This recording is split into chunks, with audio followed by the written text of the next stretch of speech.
Ladies and gentlemen, thank you so much for joining me today on the G-Shock Watcher channel. Today, I want to talk about the MRG-BF1000RG-3A. This particular watch, the MRG Frogman, which is one that I picked up just recently for Father's Day as a gift, a very expensive gift, but all the same, an absolutely glorious watch. And so in today's episode, I want to share with you the watch, some of the details about it. I'm going to do a bit of a sort of a run around of the actual watch, some of the features including tide, multiple time zones, all those different things. And then I'm going to wrap up with a few key thoughts about the actual watch itself. So if this is your first time here, please like the video. If you want to hear more, please subscribe. Very much appreciate all of you supporting me in terms of what I'm actually doing here to share my passion about G-Shock with all of you. So starting off first, let's have a look at the actual watch. This is the MRG-BF1000RG-3A. It goes for $6,300 here in Singapore.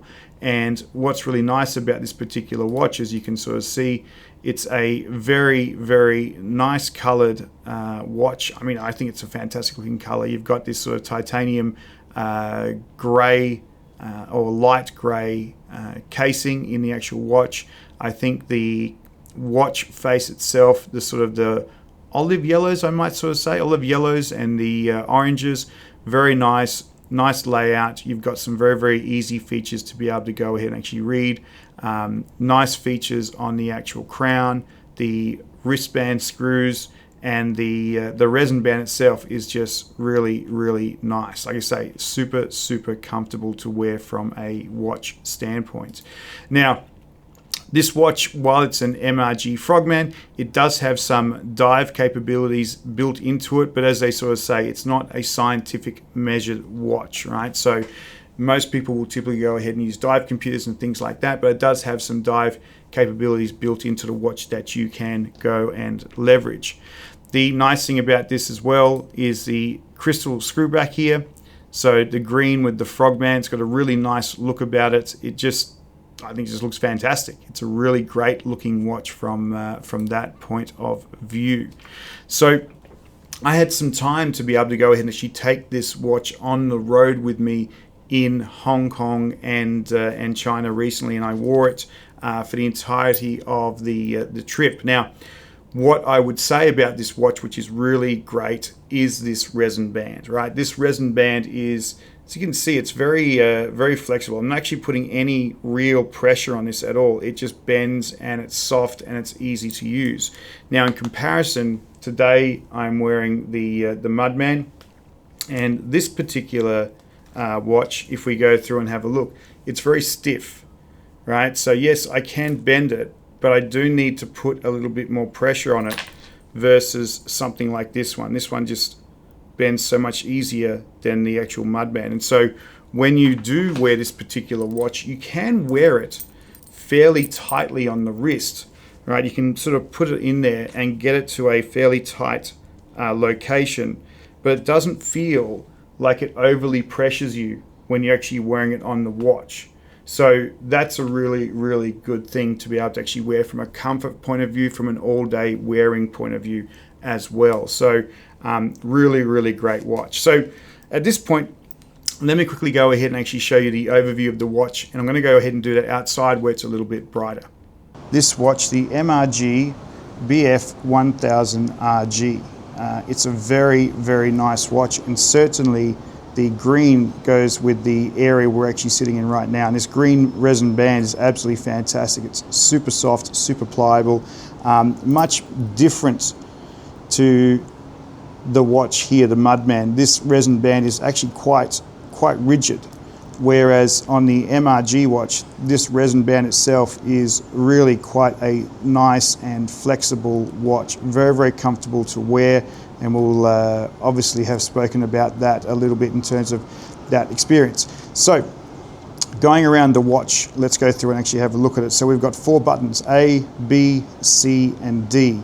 A is really useful because what it can actually do is help us to basically move the hour hand and the minute hand out of the way of any vital information on the actual watch itself. So just by clicking that, you can move it around to make sure that it's not blocking any visibility where any of the critical functions of the watch actually are.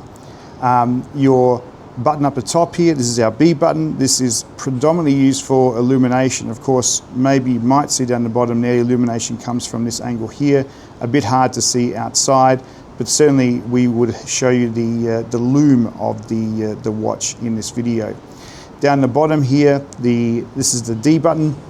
This D button is to help you sort of check in terms of have you got the, let me see here, causes the second hand button to indicate the last received operation results. So we won't typically go ahead and actually have that out here, but this is your main button, number C.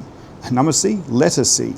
Letter C is the one that switches between modes. So if I go through and actually click on that, we start going into the first mode, which is tide mode, and you can see down the bottom here that's spinning, and that's because it's actually going ahead and giving me the tidal zone time zone. So that's the time there, and the tide is showing there on the top right area in the complication here. And this complication shows you a couple of things. It shows you things such as the day of the week, it shows you a tide graph, it shows you all the different features as well on the actual watch. And so as I cycle through from tide, I can go through here to stopwatch, I can go to timer, I can go to alarm, and then I can go back to our calendar mode there, which will get us back to the days of the week, so our Saturday from that point of view. Now, if I want to go ahead and actually change things like the tidal graph, if I want to go ahead and actually change time zones and all those different things, I do need to go and actually use the application. So we'll talk about that in a sec. Other things down the bottom here, we've got a little hour, minute thing. So when we have different time zones and different time zones and different information, that gets shown up down the bottom there. And then up the top, we've got a 24-hour clock there as well. And then we also have a day indicator. That was the day indicator up there. Sorry, the small 24-hour hand indicator is down here. So you almost have 3 sets of complications on the actual watch itself, right? So that's the hour hand and that's the minute hand from that one down there. So it's a complicated watch, but it just looks really good. Turning it over, you've of course got the Frogman on the actual watch itself, so a bit hard to see in the reflections, but we can see there the watch. You've got MRG branding all through the actual watch itself, so MRG, you've got MRG on the actual clasp up here. You even have MRG on the crown, and of course this is a twistable crown, so if I needed to be able to set things manually, I could go ahead and actually do it by twisting out the crown and working on the capabilities of the watch that way there. So you can see a switch over there to manual, but we don't need that right now. So we'll just switch that back in. You've got to give it a good push to make sure it locks in as you screw it in. There we go. On the sides here, we've got screws for the band if we wanted to remove the band itself, so you can actually screw those back out. And that's basically it for the watch itself. Like, we'll look inside and sort of talk more about the features, but hopefully that gives you a good look. From a comfort point of view, really like it. So the other features I talked about was the ability to set some of the functionality through the actual app, right? And so this is the Casio Watch app. And so if I wanted to go and change the world time, I can choose that feature here, and that will let me go into a map and choose where I want the world time to be. So right now it's set to Singapore, and the other time zone it actually is, if I go back over here to change time display, was in Douala in Africa. So if I click this, what we should see back for the watch here is we will see the actual hands resynchronize to what the time zone is here in Singapore. And there you can see the time zone being changed there to make sure. And then down the bottom, we get the time zone for Douala into the smaller clock from that point of view. So most of the functions are going to be set here in the actual phone itself, which I know some people get frustrated about from that point of view, but it's probably easy to operate from that angle. The title point is done here. So if I wanted to go ahead and actually choose a title point, I can just use the actual map on the phone itself and navigate around to choose what some of those title points actually are. So I can go ahead and actually choose, say, Ferdinand Beach, and I can send that setting to the watch, which will then give me the tide graph when I go into that particular feature. So right now it's set to another place in Florida. So when I go through here, as I sort of said, right now we're on calendar mode, so we can actually see the date, or sorry, the day.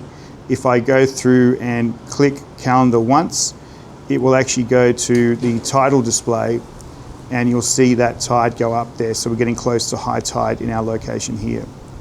So anyway, ladies and gentlemen, let's get back to the video.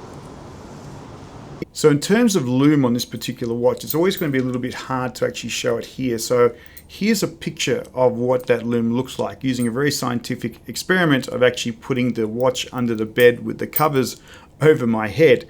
But you can sort of see the lume lights up really, really nicely on the actual watch when it gets that sort of glow in a nighttime area. So that's really cool. So ladies and gentlemen, I mean, in summary, I don't want to sort of spend too much time. You'd be able to go read lots of different reviews. What I can tell you is I love this watch, and for $6,000, I should hope I would really go ahead and love this watch, but I really do think it is a fantastic watch. It really feels super, super premium. It looks good. I can't say enough about this wonderful resin band. I think this resin band just feels next level in terms of its fit, its feeling. It's a really, really great watch from that point of view. So there you have it, ladies and gentlemen. If you really like this video, please share a like and a subscribe. I'd really appreciate it. And please enjoy your G-Shocks. Thank you.